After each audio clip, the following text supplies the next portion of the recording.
Bonjour à toutes et à tous et bienvenue pour ce nouveau webinaire aujourd'hui en partenariat avec Zest et Mouvoine. On est ravis à nouveau de vous accueillir pour un webinaire pendant cette période de confinement pour notre rendez-vous hebdomadaire et voilà, on se dit bonjour dans le chat et aujourd'hui on est ravis d'accueillir David Guillochot qui est directeur général de Zest. Bonjour David. Bonjour à toutes et tous. Bonjour Leslie.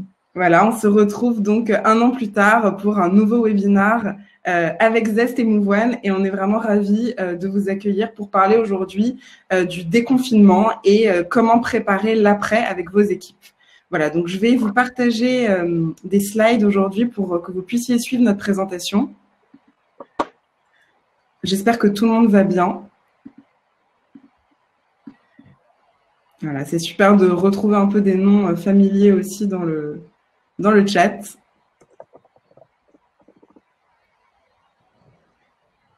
Voilà. Les slides sont en train de s'afficher. Bonjour, bonjour.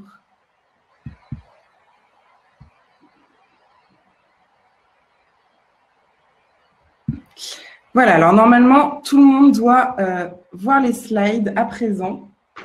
Si jamais vous rencontrez des difficultés techniques pendant le webinaire, on vous a préparé une petite slide récapitulative. Donc, l'idéal, si c'est possible, c'est de privilégier l'utilisation du navigateur Google Chrome pour avoir une expérience optimale. Voilà, assurez-vous de fermer bien vos onglets, vos autres fenêtres. Et si jamais vous avez une difficulté, vous avez un petit bouton « Aide » en haut à droite. Souvent, le meilleur moyen, en fait, c'est tout simplement de rafraîchir la page pour relancer, en fait, une connexion. En général, ça résout les problèmes. Voilà, donc bonjour encore à tous et merci d'être avec nous. On va tout de suite commencer ce webinaire. Alors, David, donc Guillochot, comme je le disais, directeur général de Zest, est avec nous aujourd'hui pour parler de comment préparer l'après avec les équipes. Donc, David, je te laisse te présenter en quelques mots. Merci Leslie. Donc très rapidement, je me considère comme un activiste du sujet RH dans les organisations depuis très longtemps, avec une conviction qui m'a accompagné dans mon parcours professionnel, c'est que notamment la technologie, le digital pouvait aider. J'ai créé des startups, j'ai travaillé en tant que conseil ou en tant qu'éditeur dans ce domaine-là. Voilà, et donc je suis très ravi, bien entendu, d'aborder ce sujet avec toi aujourd'hui. Super, ben nous aussi, David, on est ravis. Et donc moi, je suis Leslie Tedgui, donc je suis directrice marketing chez Mouvoine depuis plus de 2 ans. Et j'imagine que beaucoup d'entre vous me connaissent car c'est moi qui vous envoie plein d'emails pour vous inviter à tous nos webinaires et à tous nos événements. Donc voilà, ravie de vous retrouver aujourd'hui pour échanger sur cette thématique absolument essentielle qui est comment préparer l'après dans ce contexte incertain. Alors, on va tout de suite commencer par vous présenter un petit peu nos entreprises pour ceux qui ne les connaîtraient pas. Donc, en quelques mots, Mouvoine, notre mission, c'est de libérer le potentiel humain pour accompagner la transformation de l'entreprise. Et on le fait à travers une solution digitale de coaching avec des formats qui sont parfois individuels et parfois collectifs depuis bientôt 5 ans. Donc, aujourd'hui, on est plus de 40 collaborateurs chez Mouvoine. On accompagne plus de 200 clients grands comptes et déjà plus de 10 000 managers et key people formés, accompagnés avec du coaching. Donc, notre vision, c'est vraiment l'alliance du digital avec notre plateforme et nos coachings en visioconférence et de l'humain avec notre communauté de 150 coachs qui sont tous certifiés, expérimentés et formés à notre méthodologie. Voilà, donc si jamais, pour ceux qui ne connaîtraient pas encore Mouvoine ou qui souhaiteraient en savoir plus sur notre solution, n'hésitez pas à nous poser vos questions ou à nous envoyer un email contact@mouvoine.fr et on sera ravis de vous en dire un petit peu plus. Alors, j'ai 2 choses à partager avec vous aujourd'hui. La première, c'est que tout comme Zest, on a lancé une initiative solidaire avec Mouvoine pour vraiment contribuer en fait à l'élan de solidarité nationale qui s'est créé dans cette période de Covid. Et on a décidé, avec notre communauté de coachs, d'offrir 1000 séances de coaching aux personnes, aux professionnels qui en ont le plus besoin.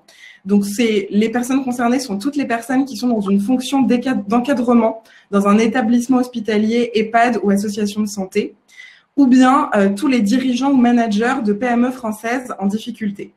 Donc, si vous connaissez certaines personnes qui peuvent remplir ces critères ou qui pourraient être intéressées par du coaching gratuit avec des coachs certifiés en visioconférence, eh bien, vous avez le lien dans le chat pour nous déposer votre candidature ou encore une fois, contact@moveone.fr.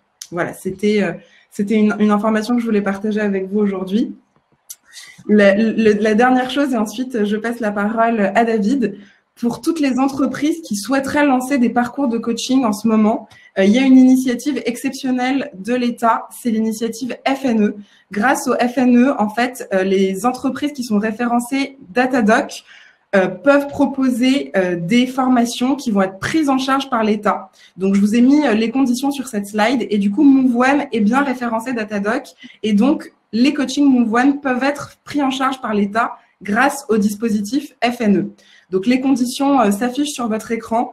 Ça doit coûter moins de 1 500 € TTC par salarié. C'est pour les formations en ligne. Si jamais vous êtes intéressé pour votre entreprise de proposer ce type d'initiative à vos collaborateurs en ce moment, n'hésitez pas à nous envoyer un mail contact@moveone.fr et on sera ravis de vous en dire plus pour pouvoir vous expliquer un petit peu comment ça fonctionne. Mais c'est extrêmement simple. On a déjà de nombreux clients qui ont eu recours à cette initiative pour lancer des coachings. Donc, n'hésitez pas si vous voulez en savoir plus. Voilà. Et David, je te passe le bâton de parole pour nous présenter tout de suite Zest. Je l'attrape. Oui,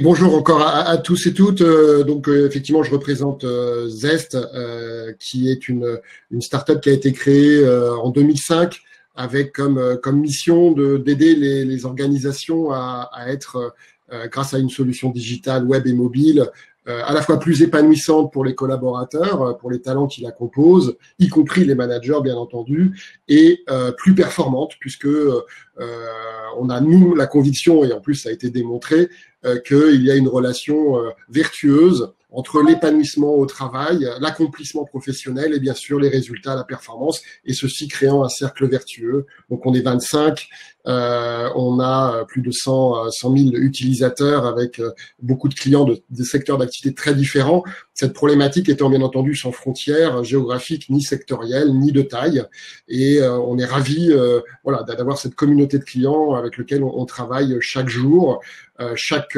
semaine. Des dizaines de milliers de points d'informations utiles pour le management sont véhiculés à travers Zest pour prendre le pouls des collaborateurs, pour identifier les irritants ou les priorités d'action dans ces moments particulièrement compliqués. Et comme tu l'as dit, on a effectivement cette vocation un petit peu engagée d'aider les organisations et ceux qui les accompagnent. Donc, avec HR for Good, qui est une plateforme de contenu, voilà, on n'hésite pas à relayer les bonnes initiatives, dont celle de MoveOne qui est extra, dont on va, j'espère, faire bénéficier un certain nombre de nos clients. Et puis, bien entendu, des contenus utiles et notre offre d'accompagnement pour les organisations qui en ont le besoin. Parfait. Et très, très content de te retrouver presque jour pour jour, pas tout à fait un an après. On avait parlé des clés pour que l'expérience manager soit la plus performante possible. Voilà. Et c'est clair que c'était un sujet fil rouge qu'il était important de réaborder aujourd'hui dans ce contexte. Ouais. Merci pour ton invitation. Avec grand plaisir, David. Et absolument, c'est vrai que c'est un sujet aujourd'hui sur le management qui est clé. Donc, on va en parler tout de suite. Comment préparer l'après avec vos équipes? En fait, pour les managers notamment, c'est vraiment une situation très compliquée, très difficile à gérer. Il y a un climat d'incertitude, d'angoisse, d'anxiété, à la fois individuelle pour le manager en lui-même, mais également pour les équipes et globalement pour l'organisation. Et comme d'habitude, en fait, le manager est au cœur des attentes, à la fois de ses équipes qui demandent beaucoup, mais aussi de la direction qui compte sur le manager pour être un relais, notamment dans ces périodes d'incertitude et d'anxiété qui peuvent exister. Donc, avec David, on a pas mal échangé et en fait, on a essayé de synthétiser 4 conseils très pratiques, très concrets pour préparer avec vous en fait cette nouvelle période dans laquelle on rentre. L'après-confinement, l'après-Covid, enfin voilà, la suite, en fait, la prochaine étape qu'on va tous vivre collectivement et on va essayer de vous les présenter aujourd'hui. Donc, comme d'habitude, pour nos webinars, n'hésitez pas à échanger avec nous, à réagir en fait à nos propos dans le chat, mais aussi à nous poser toutes vos questions depuis l'onglet questions que vous pouvez voir en haut à droite. N'hésitez pas, on va essayer de répondre au maximum de questions aujourd'hui. Donc, on va tout de suite commencer. D'ailleurs, avec un peu d'interactivité et avec un sondage. Ce qu'on a voulu savoir avec David, c'est comment vous sentez en fait tous et toutes aujourd'hui par rapport au déconfinement? Est-ce que vous vous sentez prêt ou pas? Donc, je vais vous partager tout de suite un sondage qui va s'afficher en haut à droite dans l'onglet sondage. Voilà, normalement, il est visible pour vous tous. Voilà, je vois que vous commencez à répondre, super. Donc, je vous laisse nous partager vos réponses directement depuis cet espace sondage. On va réagir là-dessus ensemble avec David. Je vois qu'il y a aussi certaines questions dans le chat. Voilà, super, pas mal de réactions sur le FNE.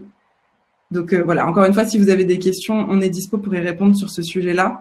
Et en attendant, on se retrouve dans l'onglet sondage pour échanger sur cette thématique. Alors, je vois que les jauges bougent encore un peu, avec quand même une tendance très, très, très nette qui se distingue. Est-ce que tu peux voir du coup les réponses, David?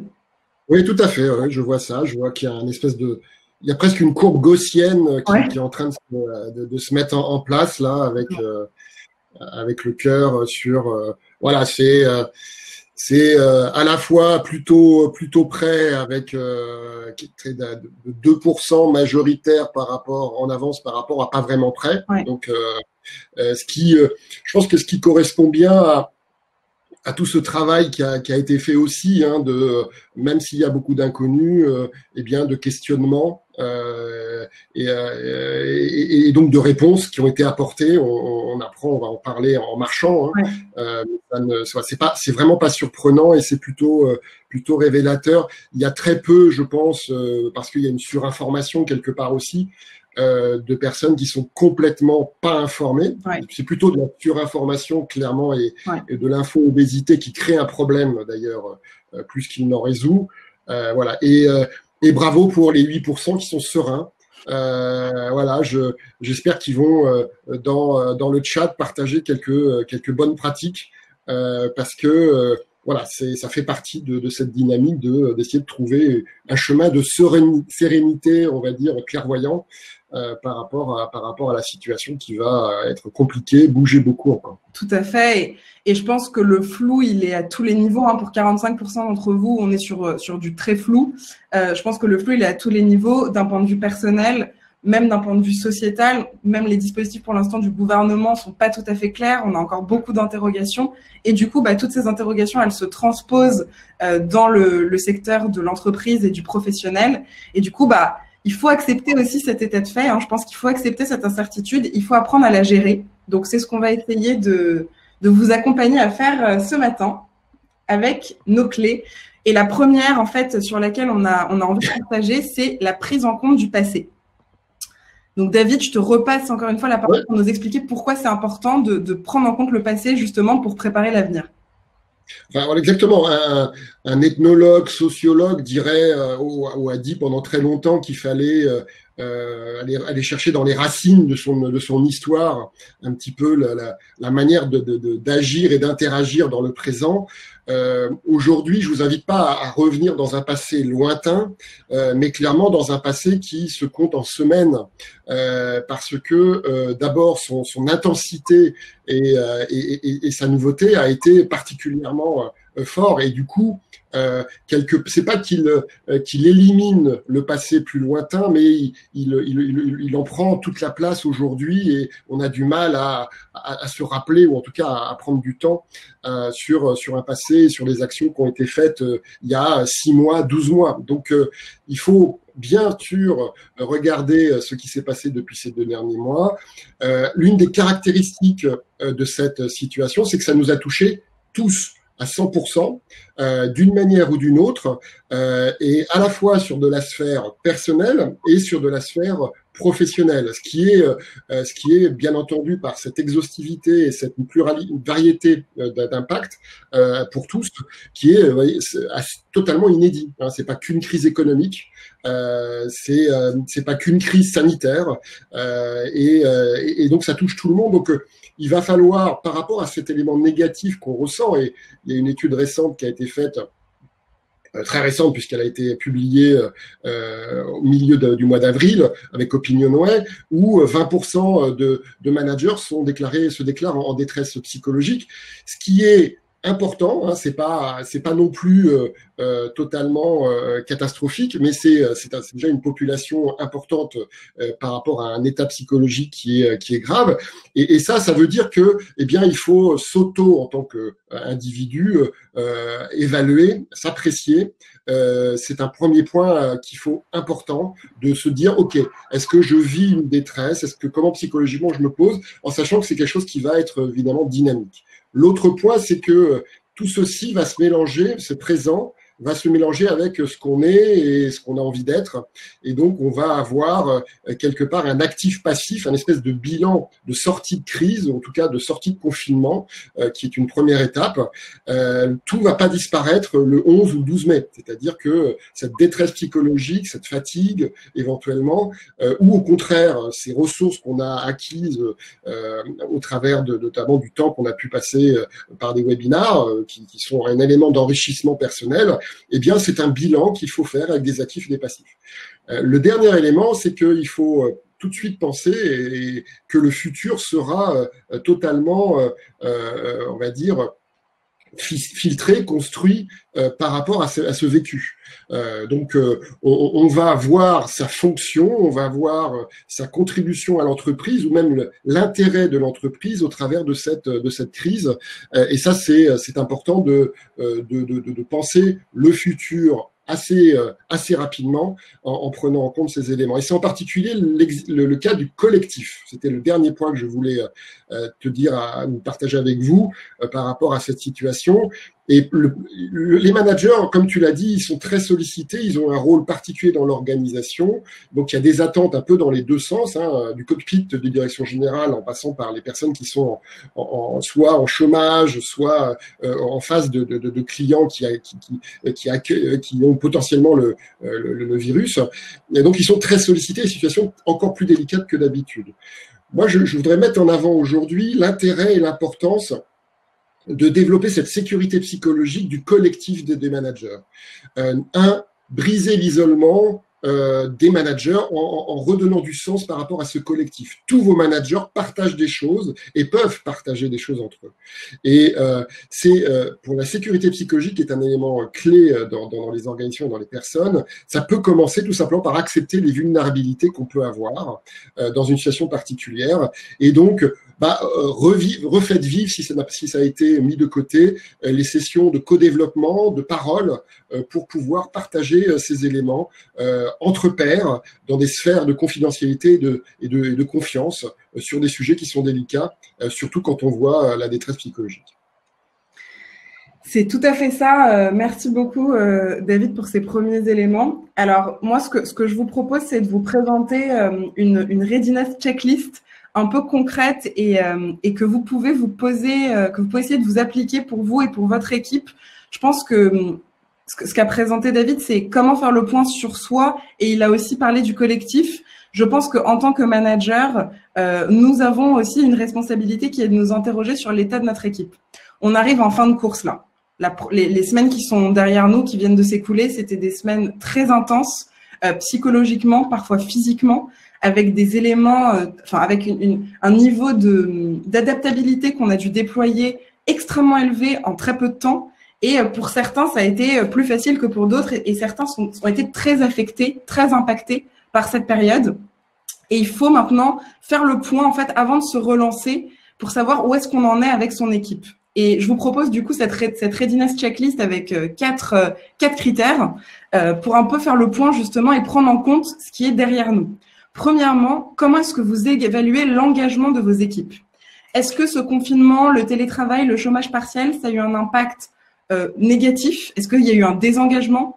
Au contraire, est-ce que les troupes, du coup, se sont remobilisées autour de ce challenge et de ce défi commun et du coup, il y a eu une recrudescence de l'engagement? Est-ce que vous avez l'impression que finalement, les choses sont restées pareilles? Posez-vous cette question. Le collectif, très important également. Est-ce que le fait d'être tous confinés a eu un impact sur le collectif? On a échangé beaucoup pendant les webinars à de nombreuses reprises sur comment on pouvait rester collaboratif à distance, comment on pouvait maintenir le lien en confinement, mais c'est quand même compliqué. Hein. C'est pas pareil que de se voir tous les jours, c'est pas pareil que de pouvoir avoir ce contact physique. Donc, est-ce que les équipes sont parvenues à garder ce niveau de collaboration ou pas? Dans quelle proportion? Ça, c'est aussi une question essentielle. Troisième critère, c'est l'agilité. Quel a été l'indice d'agilité et de flexibilité, d'adaptabilité, de vos équipes pendant le confinement? Est-ce qu'il y a eu une résistance au changement? Est-ce que le changement a été accepté très facilement, très naturellement? Ou bien est-ce qu'on est un petit peu quelque part entre les deux? Pour essayer de répondre à cette question, il y a la notion de courbe du deuil qui est extrêmement intéressante. Où est-ce que vos équipes et vous-même, vous situez-vous sur la courbe du deuil? Est-ce que vous êtes au niveau du déni? Est-ce que vous êtes au niveau de la colère? Est-ce que vous êtes plutôt en fin de courbe au niveau de l'acceptation et de la projection sur l'après? Voilà, essayez de vous situer un petit peu sur cette courbe du deuil qui est extrêmement intéressante, qui a été aussi évoquée par nos intervenants dans des nombreux webinars, pour comprendre un petit peu comment vous avez réagi et quel a été votre niveau d'agilité. Et enfin, dernière question quand même essentielle et à laquelle il faut absolument répondre, qu'en est-il de la performance? Est-ce que vous et vos équipes avez pu maintenir un niveau acceptable de performance ou pas? Sans jugement, c'est simplement objectif. Le contexte est difficile, parfois il y a eu le chômage partiel, parfois il y a eu le télétravail. Cependant, il est quand même important de se poser cette question. Qu'en est-il de la performance? Est-ce qu'on a pu avancer? Est-ce qu'on a pu produire? Est-ce qu'on a pu maintenir un niveau de performance ou pas? Et c'est seulement en fait en ayant cette vision un petit peu pour vous et pour votre équipe que vous allez pouvoir en fait préparer l'après en prenant en compte la situation. Ce que je voulais dire en fait, c'est tout simplement qu'on ne peut pas repartir d'une page blanche et se dire, eh ben on met le passé derrière nous et on repart comme d'habitude. C'est impossible. Donc c'est vraiment important et voilà, j'espère que cet outil pourra vous aider un petit peu à faire ce bilan. C'est vraiment un point qui est très très important et alors qui est, on va dire, tapé du coin du bon sens, comme on dit, qui est l'une des difficultés qu'on voit dans les organisations, c'est de le faire à l'échelle, c'est-à-dire de le faire dans le contexte, d'avoir ces réponses-là qui sont clés avec tous les collaborateurs dans quelque situation que ce soit, qu'ils soient face aux clients, en télétravail ou parfois même en dispense d'activité ou au chômage, avec quelques centaines, quelques milliers de clients, et en plus avec une situation qui va évoluer dans le temps. On va être sur des deuils qui vont être assez successifs en fonction des nouvelles, et ça c'est vraiment un point important qui justement là où le digital peut aider pour diffuser régulièrement et avoir des résultats à ces questions à l'échelle en quelques heures. Absolument. Et du coup, j'ai vu dans le chat beaucoup de mentions du KISS. Alors, c'est parfait parce que c'est justement quelque chose que je voulais représenter aujourd'hui. Donc, ça a été évoqué par de nombreux intervenants lors de nos webinars. C'est une méthode très efficace. Je vous la remontre là. Je vous invite à la tester et à la mettre en œuvre avec vous, pour vous et pour vos équipes. Donc, c'est la méthode KISS, le Keep, Improve, Start et Stop. Nous, on l'a totalement adoptée chez Moveone. On essaye de la mettre en œuvre le plus souvent possible. Je vous invite à la tester. Qu'est-ce que vous avez envie de continuer à faire? Qu'est-ce que vous avez envie d'améliorer, de commencer et d'arrêter totalement? Donc voilà, posez-vous cette question-là. Faites l'exercice aussi avec vos équipes. Moi, je l'ai fait personnellement au sein de l'équipe marketing de Moveone. Il y a plein de choses hyper intéressantes qui sont ressorties. Voilà, donnez l'opportunité à vos équipes de s'exprimer sur ces 4 points, justement pour se reprojeter ensuite dans une nouvelle période avec le start notamment, qui permet directement de passer à l'étape d'après. Donc voilà, merci pour vos retours, vos commentaires sur la Readiness Checklist. Vous aurez accès, hein, vous envoyez tout ça à la fin du webinaire, vous aurez les slides. Voilà, on va enchaîner sur la deuxième partie le deuxième conseil, en fait, qui est l'adaptation du management. Comment est-ce qu'on va adapter son management à la situation?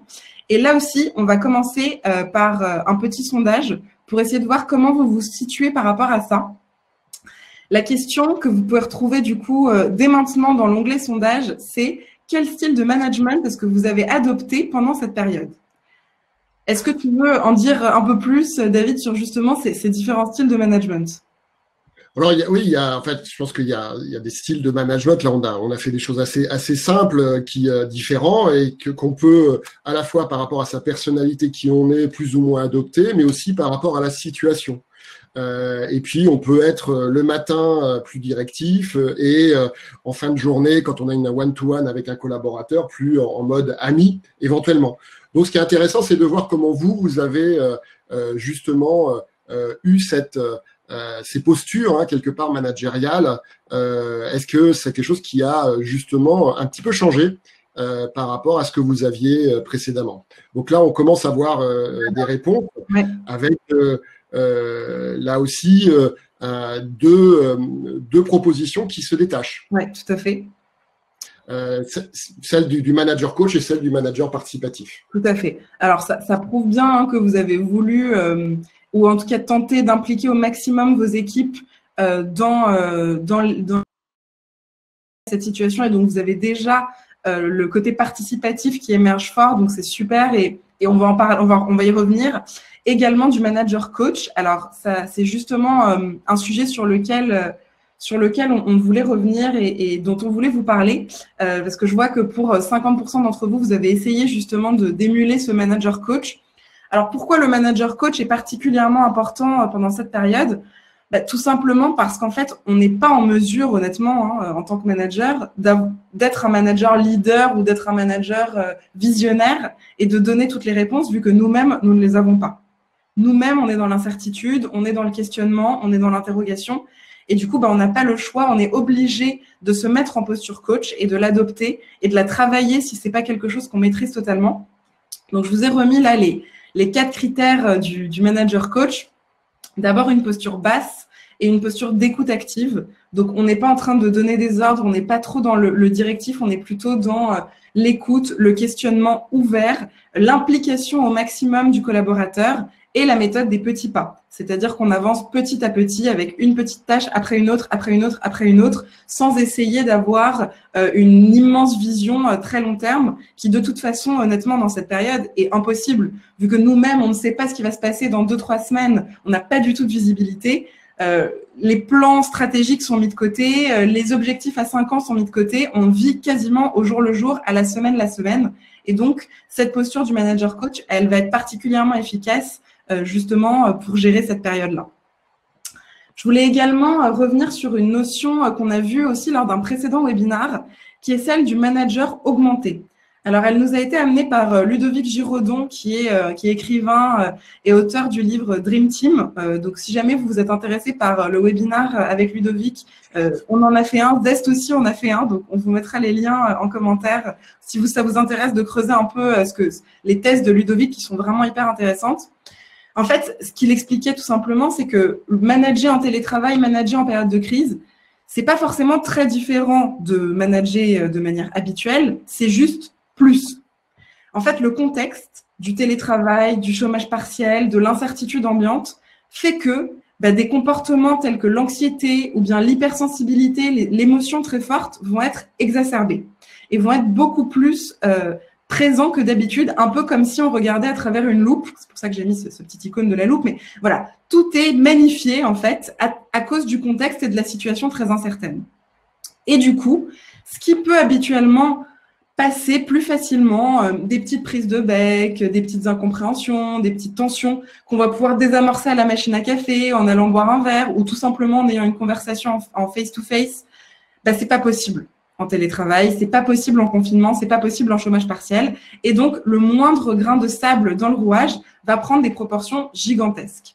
Et donc, ce qu'on vous invite à faire, c'est d'accentuer, en fait, tout simplement, vos bonnes pratiques habituelles pour compenser, justement, de l'autre côté, ces difficultés opérationnelles et cette ultra-sensibilité qu'on peut ressentir au quotidien avec nos équipes.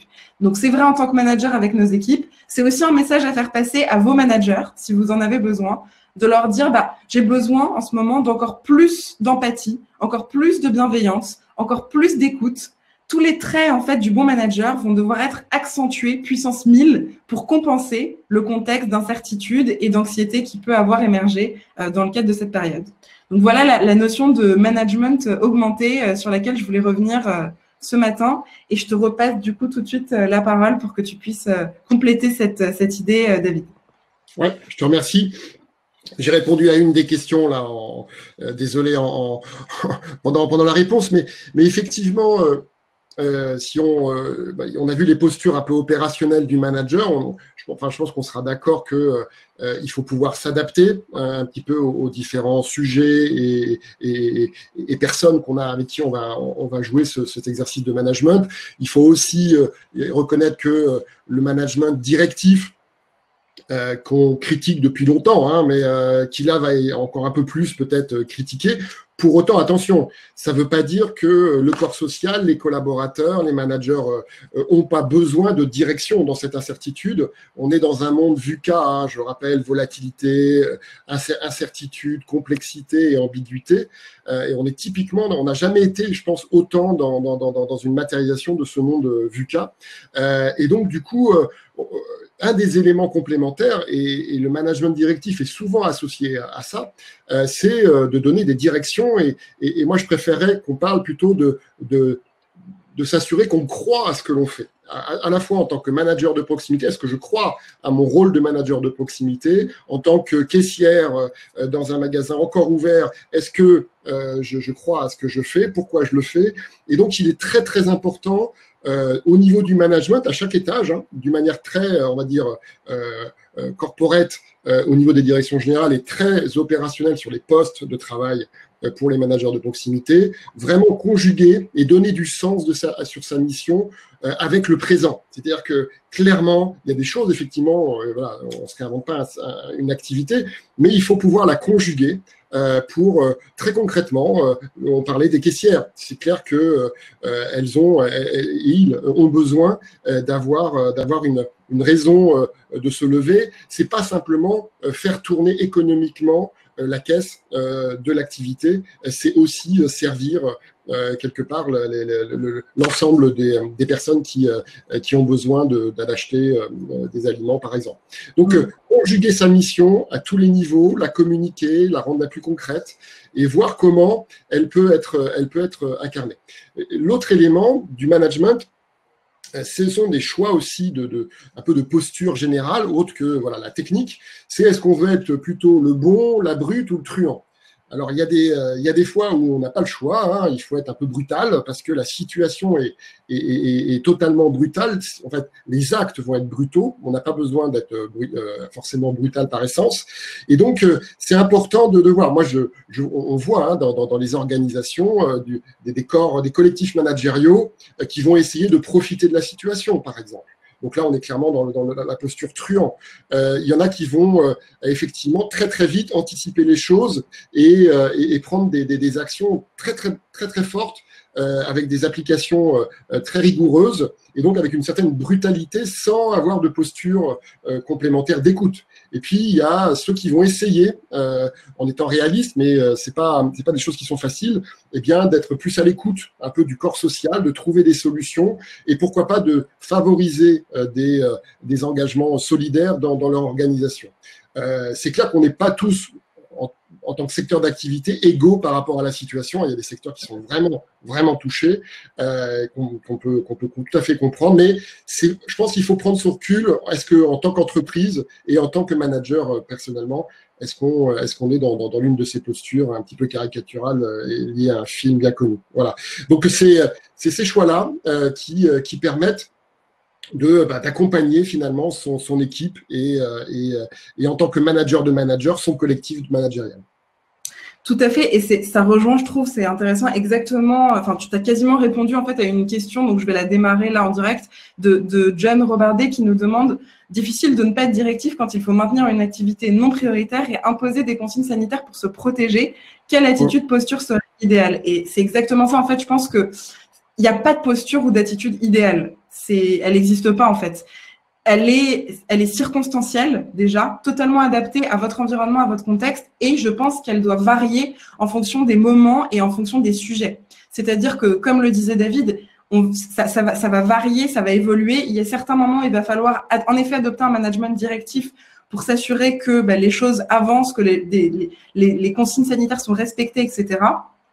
Qu'il va falloir concilier avec un management coach, avec un management d'écoute, pour aussi comprendre la souffrance, l'anxiété, l'incertitude que peuvent ressentir les collaborateurs et qui peut être extrêmement anxiogène aussi. Donc, il faut faire preuve d'un maximum d'agilité pour adapter son style de management à la situation et varier d'un à l'autre en fonction du contexte. Voilà ce que je voulais juste ajouter pour répondre à votre question.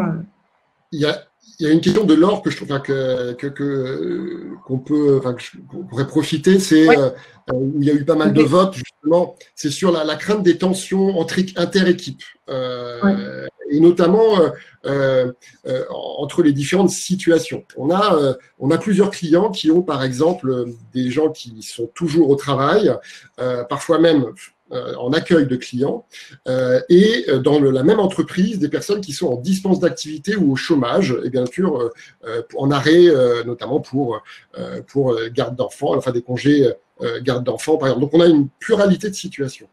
Et ce qui est intéressant, c'est que grâce à ce qu'on disait sur le digital, ces organisations ont sondé l'ensemble des populations. Et grâce à ces informations, elles peuvent justement un peu monitorer quel est le ressenti et le degré de confiance, le degré d'inquiétude, de stress que ces différentes populations peuvent avoir dans la situation. Et c'est quelque chose qui va bouger. On a notamment identifié pour un client le stress montant avec la date de déconfinement des personnes qui sont notamment en dispense d'activité ou en garde d'enfants. Et en particulier sur les femmes. Donc, il y a un aspect effectivement qui peut être pris en compte et sur lequel l'entreprise doit pouvoir monitorer. Elle ne pourra pas régler tout, bien entendu, mais elle pourra éventuellement anticiper des réponses et faciliter éventuellement des initiatives qui vont dans ce sens. Oui, tout à fait. C'est intéressant ce que tu dis d'avoir… en fait, on en revient toujours à ça, à l'agilité, l'adaptabilité en fonction des situations. Il va falloir adapter et prendre en compte en fait les disparités de chacun, tout en essayant de recréer une unité. Hein. C'est tout le challenge, mais on va y arriver quand on va parler du collaboratif. C'est notre prochain point justement pour essayer de voir justement comment on peut traiter ce sujet de recréer du collectif tous ensemble. Exactement, c'est la transition sur qu'est-ce qu'on fait, c'est-à-dire que comment on peut agir. On a vu quelles étaient un peu les postures, on a un petit peu et puis le côté aide. En tant que manager, il est clair que l'intelligence collective et la force de travail, elle n'est pas entre les mains du manager uniquement, mais au contraire, elle est plutôt clairement dans les opérationnels et les membres des différentes équipes. Et donc, dans un monde comme on l'a vu, encore toujours aussi incertain, il faut être très clair, ce n'est pas dans les cockpits, dans les tours d'ivoire, qui sont maintenant chez les uns, chez les autres. Hein, on connaît tous des organisations, bien entendu, où les sièges sont complètement vidés, et donc tous les sièges sont en télétravail, et donc quelque part, c'est pas forcément à eux de définir ce qui doit se faire exactement dans tel magasin, tel entrepôt, par exemple. Et donc, la posture et la dynamique, quelque part, collective, elle est vraiment importante de reconnaître, en fait, l'intelligence du terrain dans cette situation inédite. On parlait du directif. Oui, le directif doit dire et doit être très directif, clairement. Il doit dire on ne sacrifie pas la santé, la sécurité sanitaire à l'aune d'un certain nombre de choses, peut-être de facilité culturelle, peut-être de manque de volonté de mettre en place ce genre de choses, ou de l'économique pure et dure. Donc ça, c'est ce qu'on attend d'un dirigeant. Par contre, comment je m'organise dans mon magasin, comment je gère les gestes barrières localement, avec ce cadre-là, eh bien, il faut aussi donner cette intelligence aux équipes et c'est vraiment très, très important. Et donc, il faut trouver le bon dosage managérial au niveau local et comme au niveau plus global entre le top-down et le bottom-up et l'autonomie qui sera donnée aux différents parties prenantes. Et donc, la délégation, ça ne veut pas dire le renoncement, ça ne veut pas dire le lâcher-prise total, mais cette délégation-là, au niveau du terrain, va être très importante. Et en tant que dirigeant et en tant que manager de proximité, eh bien, comment je vais gérer cette délégation, comment je vais jouer mon rôle de coach, peut-être d'amis quand il y a des difficultés psychologiques dans l'expérience, dans ce vécu qui va être forcément difficile. Et puis, de temps en temps, comment, effectivement, je suis directif par rapport à donner un cadre et suivre des indicateurs qui vont évoluer, mais qui vont être importants. Un des points par rapport à la tendance culturelle qu'on connaît et qu'on voit et les différences qu'on voit dans les entreprises internationales, c'est clair que dans le monde anglo-saxon, on a une culture beaucoup plus sur le management du résultat plutôt que du comment. Et donc, en France en particulier, on aime bien, en tant que management, de définir assez précisément le comment, parce que quelque part, on a tendance à penser qu'on va le définir et que c'est notre responsabilité. Je pense que c'est important, par rapport à ce qu'on se disait, d'être vigilant là-dessus et de donner un peu plus de délégation sur le comment, et ne pas transiger quelque part sur l'exigence des résultats, bien entendu, et donc d'avoir ces éléments importants. Et le concept de sécurité psychologique qu'on évoquait, qui est un concept qui a été étudié avant cette crise et qui est très important aujourd'hui, il est notamment sur est-ce que je peux donner la possibilité à mes collaborateurs, à des membres d'équipe, de prendre des risques sur le comment, sur l'innovation pratique, pour répondre à comment je gère mes clients sans pouvoir les voir de visu, comment je gère les gestes barrières dans mon espace physique, commercial ou technique. Voilà. Donc ça, c'est un point qui est important, je pense, dans la posture, et qu'on télémanage ou pas, eh bien, il ne faut pas hésiter à déléguer, et en particulier sur le comment. Ouais. C'est un très bon point. Alors, je jette un œil sur l'heure. En même temps, je vois qu'on est déjà à 5 minutes de la fin officielle du webinaire. Donc, on est désolé de prendre un peu de retard par rapport à ce qui était prévu. Pour ceux qui souhaiteraient continuer avec nous, on va prolonger du coup le webinaire jusqu'à midi. Et pour les autres qui doivent vraiment nous quitter à 11h45, aucun problème. Vous recevrez de toute façon le replay si vous souhaitez voir les 15 dernières minutes depuis chez vous tranquillement. Voilà. Donc, je vais continuer du coup sur la préparation de l'avenir. Donc, ce que je voulais tout simplement dire maintenant, c'est que il faut accepter l'incertitude comme référentiel. On ne peut pas aujourd'hui nier la situation et le fait qu'on n'a pas les réponses et qu'il y a, comme le disait beaucoup, comme le disait Jérémy, je voyais dans le chat, beaucoup de visions différentes et beaucoup de vécus différents par rapport à la crise, et du coup, il y a une incertitude. Donc, si vous essayez de mettre en œuvre le readiness checklist que je vous ai présenté au début du webinaire, peut-être que vous aurez une meilleure compréhension de comment se sentent vos équipes, mais quoi qu'il en soit, il y a un climat d'incertitude et on ne sait pas de quoi demain sera fait. Donc, pour moi, il faut l'accepter, pas essayer d'aller à l'encontre de ça, et du coup, abandonner cette posture du sachant ou du visionnaire en disant « voilà ce qui va se passer, voilà comment les choses vont évoluer », et essayer de co-construire avec les équipes, l'avenir et le futur, comme le disait à l'instant David, mais vraiment d'impliquer tout le monde. Et il y a 2 avantages à cela. Le premier, c'est que vous allez avoir l'intelligence collective qui va fonctionner et du coup, d'excellentes idées forcément qui vont émerger de la part de vos équipes sur comment se remettre au travail, comment recréer une dynamique, comment régénérer de l'engagement. Et le second bénéfice, c'est tout simplement la responsabilisation. Il y a énormément d'enquêtes, et il y a notamment Gallup qui fait un travail exceptionnel sur ce sujet. Il y a énormément d'enquêtes sur l'engagement qui montrent qu'en fait, les collaborateurs qui participent à la fixation de leurs propres objectifs, sont beaucoup plus engagés que ceux à qui on impose des objectifs. Et du coup, vous allez avoir une recrudescence de l'engagement, une recrudescence de la responsabilisation si vous impliquez vos équipes dans la construction et dans la fixation de nouveaux objectifs et dans la création d'un nouveau référentiel. Et c'est seulement de cette manière-là qu'on va pouvoir dépasser ensemble cette crise en faisant fonctionner l'intelligence collective, en redonnant de l'engagement et en responsabilisant chacun. C'est pas la peine d'essayer de jouer le rôle du Superman, du manager Superman qui résout tous les problèmes, qui sait tout, qui répond à tout, qui est là pour tout le monde. C'est indispensable, au contraire, de déléguer, comme le disait David, et d'impliquer l'ensemble de vos collaborateurs pour créer justement un référentiel qui soit commun et qui soit efficace. Voilà, je vais m'arrêter quelques secondes pour prendre des questions parce qu'on en a énormément. Du coup, je vais en prendre une de Emmanuel qui a reçu beaucoup de votes. J'ai 3 populations, ceux qui ont dû maintenir une activité sur site, qui continuent en télétravail et ceux qui sont au chômage. Chacun envie l'autre. comment les aider à dépasser ça. Alors, c'est hyper intéressant. C'est pas facile, hein, Emmanuel. Déjà, on est avec vous, on vous soutient dans cette situation qui est pas évidente. On vous envoie du courage.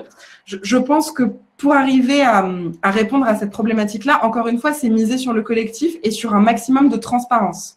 Pourquoi ne pas demander à chacune de ces populations de raconter, à travers un email, à travers une vidéo, comment s'est passé le confinement pour eux, comment est-ce qu'ils ont vécu cette période. Et en fait, chacun va parler de ce qui a été positif, mais aussi du négatif, des difficultés qu'ils ont rencontrées, de la souffrance ou de l'anxiété qu'ils ont ressentie. Et ça va créer de l'empathie d'un groupe vers l'autre et peut-être, du coup, permettre de dépasser justement cette envie que chacun peut ressentir parce qu'en fait, il y a eu de situation parfaite pour personne, si on est honnête, à travers ce confinement. Je ne sais pas ce que tu en penses, David. Oui, et comme je l'évoquais tout à l'heure, je pense que ce qui est vraiment important, c'est de reconnaître que chacun a une expérience de la crise, de la situation différente. Et donc, ça veut dire que, un peu comme on disait, designons l'expérience collaborateur, eh bien, quelque part, on doit en être un peu des architectes de ces voyages, entre guillemets, brutaux et qui sont en cours pour chacun, et chacun a la différence. C'est pour ça que, par exemple, typiquement, pour nos clients, nous avons développé des questionnaires différenciés en fonction de ces situations. On a un questionnaire pour les télétravails qui notamment identifie si on est primo-télétravailleur ou pas, enfin des choses qui peuvent être importantes.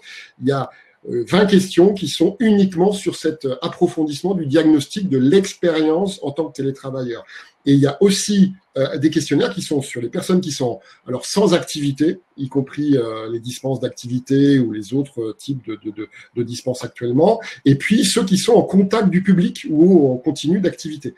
L'expérience, et donc ça veut dire qu'il faut, pour les aider, d'abord les écouter, posture positive, de manière collective, tous ensemble, et aussi de manière différenciée pour avoir un diagnostic qui va vous permettre, en tant qu'RH ou manager, eh bien, de pouvoir identifier les actions qui vont accompagner ça. Ce qui est très clair dans tous les scénarios de déconfinement, c'est qu'on va avoir une multiplication certainement des situations hybrides. Toute l'organisation ne sera pas au chômage ou toute l'organisation ne sera pas au télétravail et même individuellement, on sera un peu au télétravail, beaucoup peut-être certainement pour commencer, et un petit peu éventuellement sur site. Donc, on va avoir des situations hybrides et donc, il faut avoir cette intelligence en mesurant et en écoutant. Tout à fait. Et je pense que c'est indispensable, justement, comme il était suggéré dans les questions, hein, quels sont les rituels. Les rituels, c'est continuer au maximum les réunions d'équipe en visioconférence le plus souvent possible pour échanger. C'est continuer les meetings individuels, manager, au moins une fois par semaine, voire plus, pour échanger, pour récolter le pouls, pour comprendre un peu ce qui se passe, discuter sur la situation. Enfin, c'est vraiment maximiser au maximum la communication sous toutes ses formes. Donc, certains utilisent des outils collaboratifs comme Klaxoon, par exemple. Il y a bien sûr tout simplement la visioconférence, les appels, les groupes WhatsApp, pourquoi pas, pour échanger de manière plus informelle. C'est vraiment au maximum miser sur la communication pour justement partager, échanger et ne pas créer ce vide, ne pas créer ce manque dans lequel va s'infiltrer justement toute l'anxiété et le stress des équipes. Donc, je vais avancer sur la dernière partie de ce webinaire parce que j'ai vu qu'il y avait aussi des questions sur les rituels RH. Et du coup, c'est parfait, à chaque fois, vous m'aidez à faire des transitions impeccables avec vos questions. On va justement vous parler maintenant du rôle des RH dans cette crise. Comment, en fait, les RH doivent eux aussi soutenir les managers. On sait à quel point le binôme RH-manager est indispensable et clé, à quel point il peut être puissant quand il est efficace. Comment est-ce qu'on peut capitaliser sur les ressources humaines justement pour vous accompagner en tant que manager, vous et vos équipes, à traverser ce moment. Donc, je voudrais revenir sur en fait des signes chinois du coup autour de la crise qui ont déjà aussi été vus lors de précédents webinaires. Donc, j'ai repris plein de contenus super intéressants que j'essaie de vous remettre à propos ici aujourd'hui sur le fait que en fait la crise c'est à la fois du danger mais aussi de l'opportunité. Et pour moi, c'est important que les RH, tout comme les managers, tout comme les dirigeants, essayent de voir comment on peut tout simplement transformer la crise qui représente un danger en opportunité. Et pour moi, les maîtres mots pour faire ça, c'est l'adaptabilité et la flexibilité. Et je sais que tu vas également en parler, David, mais faisons évoluer, on est obligé de toute façon, les rituels traditionnels. Faisons évoluer les plans RH tels qu'ils ont été envisagés. De toutes les manières, tous les départements sont obligés de s'adapter à la crise. Personne ne peut continuer son activité comme si de rien n'était. Donc, faisons évoluer avec les RH, les plans personnels de développement, tout ce qui avait été prévu, et essayons de faire preuve de flexibilité pour apporter le soutien aux managers et aux people dont ils ont besoin aujourd'hui. Et alors là, c'est le moment de brainstormer, c'est le moment d'échanger au maximum avec vos RH et de co-construire ensemble des solutions. Pourquoi pas avoir recours à du coaching? Alors évidemment, nous, c'est ce qu'on fait chez MoveOne, donc je peux vous en parler avec beaucoup de facilité, mais aujourd'hui, plus que jamais, les managers et les collaborateurs plus largement ont besoin d'un accompagnement personnalisé, rapide, efficace et très concret pour les accompagner et les soutenir. Donc, il y a des parcours de coaching digitaux qui peuvent être lancés très rapidement, justement pour pallier à ce besoin. Je vous invite à regarder ça si c'est possible dans votre entreprise. Pourquoi pas, en plus, avec le FNE, ça peut être le moment. Mais aussi, beaucoup d'autres manières différentes d'échanger avec les RH. Je vous laisse là exprimer votre créativité. En tout cas, insister sur cette notion d'adaptabilité et de flexibilité pour justement essayer de répondre aux besoins qui se posent aujourd'hui sans forcément essayer d'anticiper à 6-8 mois. De toute façon, c'est pas possible. Il faut faire preuve là de pragmatisme et être dans le concret pour proposer des solutions adaptées. Et c'est vrai que je pense que la première caractéristique, c'est d'être pragmatique, parce que le temps est pas au plan un peu métaphysique. Voilà, l'opérationnel va beaucoup plus prend une valeur par rapport au stratégique qui est très très importante, et la réponse court terme et réelle a beaucoup plus de valeur que la sophistication. Vaut mieux une petite communication pas trop chartée que une communication qui tend. J'ai vu des organisations qui ont encore des processus de validation de la communication interne qui sont le même que précédemment. Et donc, il faut 2 jours en moyenne, de ce que j'ai pu constater sur certaines des organisations comme ça, pour communiquer tout simplement vers les managers ou vers les collaborateurs, alors qu'un idéal aurait été peut-être une dizaine d'heures maximum, quoi. Donc, on rentre tous dans une terre un petit peu inconnue. On sait que ça va être compliqué. Et en tant que manager, si on prend la posture un peu de client interne finalement de la fonction RH, c'est clair qu'on a, je pense, collectivement envie d'avoir la fonction RH comme un vrai, et encore plus que d'habitude, business, entre guillemets, manager, partner. Et donc, ça passe par des choses simples. Tu parlais de KISS tout à l'heure. L'un des exercices le plus difficile dans KISS, c'est celui de dire on arrête des choses. Voilà, on a un peu tendance, parce que ça crée un petit consensus, on se met personne à dos, c'est plutôt de faire de la sédimentation de choses, alors que la réalité, c'est le pire. Et donc, on a beaucoup de choses, et 2, il y a des choses qui sont plus adaptées au contexte, à ce rythme et à cet inconnu. Donc, je pense qu'il est particulièrement important de revisiter ces processus et ces manières de fonctionner, ces rituels, comme tu les évoquais. Je pense que la fonction RH devrait se faire un KISS, effectivement, sur tous ces processus, toutes les contraintes, toutes les demandes de reporting, tous les événements un peu dans son calendrier RH qui ne sont pas nécessaires aujourd'hui. Eh bien, il faut prendre une décision très courageuse qui est de dire on les enlève de l'agenda, on les écarte, on va donner de la respiration ou du temps un petit peu pour les équipes RH d'abord, mais aussi, bien sûr, pour les managers.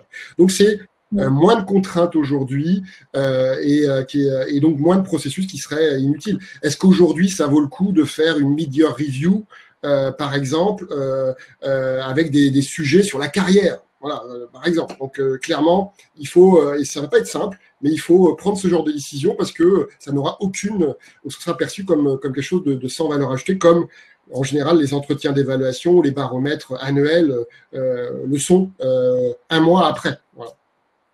Tout à fait. Je suis totalement d'accord avec toi et sur le fait que, en effet, là, il faut faire fi du superflu, entre guillemets, qui parfois est essentiel. Enfin, en fait, on n'est pas dans la finesse, là. On n'est pas dans un moment où on est dans la finesse et le sens du détail. On est dans un moment de crise. Le président disait de guerre même. Donc, voilà, pourquoi pas se mettre dans ce mindset-là et essayer de se dire qu'est-ce qui n'est pas absolument essentiel, qu'est-ce qui n'est pas absolument indispensable. Tout le reste, on annule, on remet à plus tard et de côté. Et ça, c'est un premier élément important, c'est de dégager quelque part du champ d'action, de la possibilité de la bande passante et en préservant un peu la charge mentale sur des choses qui sont pas vitales. La deuxième chose que j'attends, si je me mets en syndicat des managers par rapport au HR Business Partner, eh bien, c'est donnez-moi des outils quand même. Aidez-moi à justement combler, on va dire, ces vides ou ces besoins ou ces nouvelles capacités d'intervention avec des choses qui sont adaptées. Et clairement, les rituels de points réguliers, de one-on-one, c'est maintenant. Si vous ne l'avez pas encore fait, c'est maintenant qu'il faut favoriser l'émergence de ces pratiques très rapidement. Et on peut le faire à distance. La conversation asynchrone, préparée, peut aider justement à une visio ou à juste un coup de fil, bien entendu. Et donc, le télétravail n'est pas un problème par rapport à l'entretien, en disant on ne fait plus d'entretien one-one puisqu'on ne se voit pas et voilà, et c'est la tradition. Donc, clairement, il faut pouvoir le faire. Il y a eu une question qui était sur comment justement éventuellement on utilise WhatsApp. Ouais. Alors, personnellement, moi, je pense que si c'est la seule solution, il vaut mieux ça que rien. Par contre, ça pose quand même des questions de sécurité, de limitation entre la vie perso et la vie professionnelle. Voilà, puisque clairement, WhatsApp, on l'utilise beaucoup par ailleurs. C'est des choses qui sont utilisées dans certaines entreprises. Et c'est là où l'entreprise et la fonction RH et la DSI collaborent pour pouvoir mettre à disposition éventuellement des solutions très rapidement qui existent parfois dans l'entreprise, qui sont sous-utilisées ou des choses qui peuvent se mettre très rapidement en action. On a aidé un client, on est passé de 120 utilisateurs à plus de 10 000 utilisateurs en une semaine. Donc, c'est des choses qui peuvent être très rapides.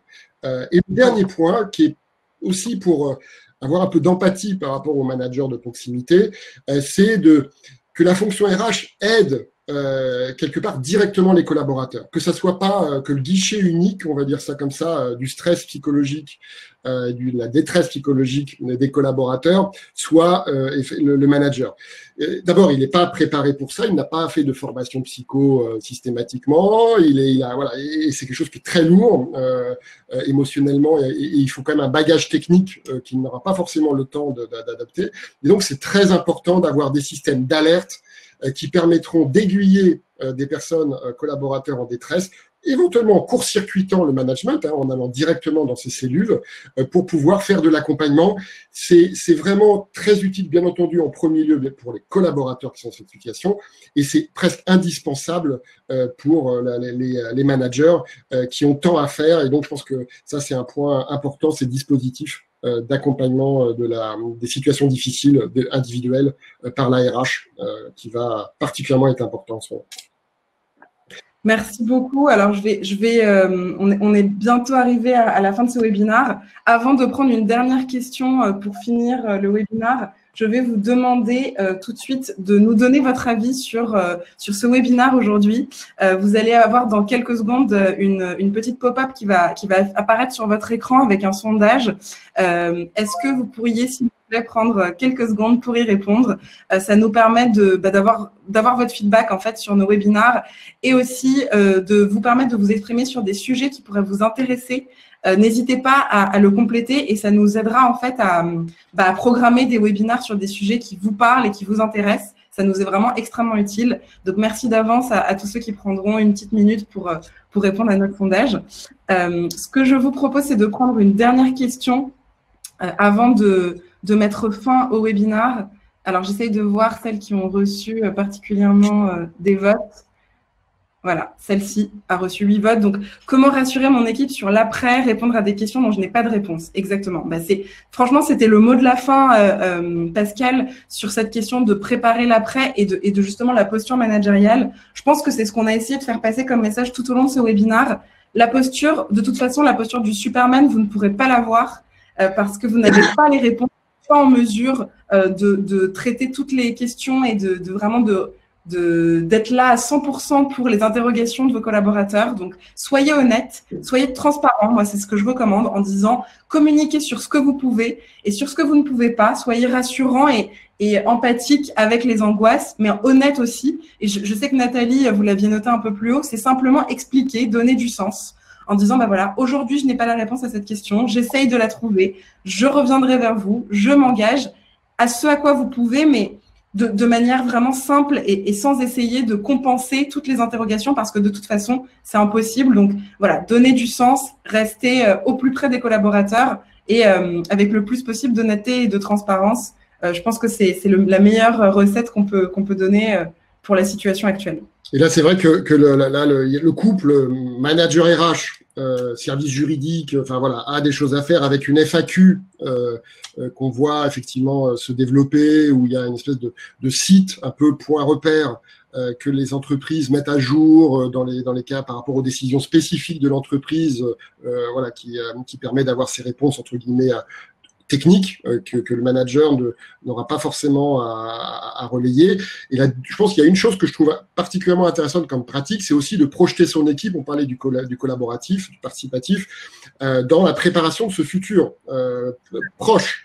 Par exemple, aujourd'hui, une équipe qui est 100% en télétravail, eh bien, faites une session de brainstorming, d'échange collectif pour dire bon bah ok, on se projette dans une semaine, dans 2 semaines, dans 3 semaines, on va au bureau. Qu'est-ce que ça veut dire? Comment on fait? Le plan du bureau, il est comment?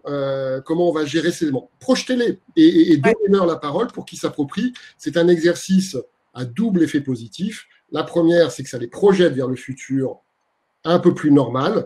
Et la deuxième, comme on l'a dit, ça les engage. Et donc, quelque part, ça va être tout bénéfice dans la mise en œuvre. Eh bien, voilà, il est midi, on va se quitter. Merci à toutes et à tous aujourd'hui pour votre présence. On était près de 250 connectés, donc c'était vraiment un plaisir de vous retrouver. Merci également pour toutes vos questions hyper pertinentes, toutes vos contributions dans le chat. Et bien sûr, merci à David aussi pour tes conseils aujourd'hui. Voilà, bah moi, comme chaque semaine, c'est un grand plaisir de vous retrouver pour nos webinars. Restons en contact, n'hésitez pas à nous suivre sur LinkedIn ou à nous envoyer des messages si vous avez des questions. Et puis, on se retrouve pour des prochains webinars très bientôt. Voilà, excellente journée à toutes et à tous et à très vite. À très vite, au revoir.